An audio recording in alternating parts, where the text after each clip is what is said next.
Hello, আসসালামু আলাইকুম guys. আপনারা সবাই কেমন আছেন? আশা করি সবাই খুব ভালো আছেন। আমিও ভালো আছি। তো আজকে আমি লাউ দিয়ে, মুসুরি ডাল দিয়ে একটা নিরামিষ রান্না করব। তো সেটা একটু ভাবলাম আমি আমার অডিয়েন্সদের সাথে একটু শেয়ার করি। তো এখানে আমি সব কিছু মানে নিরামিষ রান্নার জন্য সব কিছু এখন কোটা বাছা করে নিয়েছি।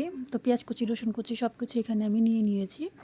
দেন হচ্ছে এখন আমি পেঁয়াজ, কাঁচামরিচ এগুলো তেলে দিয়ে দিয়েছি। রসুন কুচিও দিয়ে দিয়েছি। দিয়ে একটু ভালো করে সুন্দর করে একটু নেড়ে চেড়ে নিয়ে হাত দিয়ে আমি এটা একটু ভাজা ভাজা করে নেব।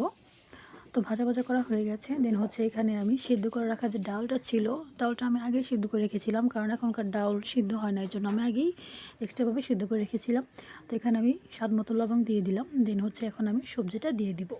তো সবজিটা আমি দিয়ে দিয়েছি। দিয়ে এখন আমি ভালো করে নেড়ে চেড়ে ডালটার সাথে মাখিয়ে নিয়েছি, মানে মিক্স করে নিয়েছি। তো এখন আমি ঢাকনা দিয়ে ঢেকে দিব হাফ সিদ্ধ করার জন্য। কিছুক্ষণ অপেক্ষা করার পর আমি ঢাকনাটা উঠিয়ে নিয়েছি। উঠিয়ে নিয়ে এখন আমি এটা একটু হালকা করে নিচে থেকে নেড়ে চেড়ে দেবো, যাতে নিচে না লাগে।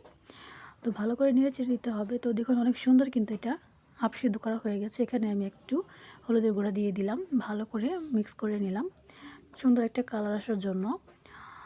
তো দেখুন আমার কিন্তু কষানো হয়ে গেছে। তো এখানে এখন আমি পরিমাণ মতো একটু পানি দিয়ে দিব। পানি দিয়ে সুন্দর করে একটু নেড়ে চেড়ে নিব। নেড়ে চেড়ে নেওয়া হয়ে গেছে।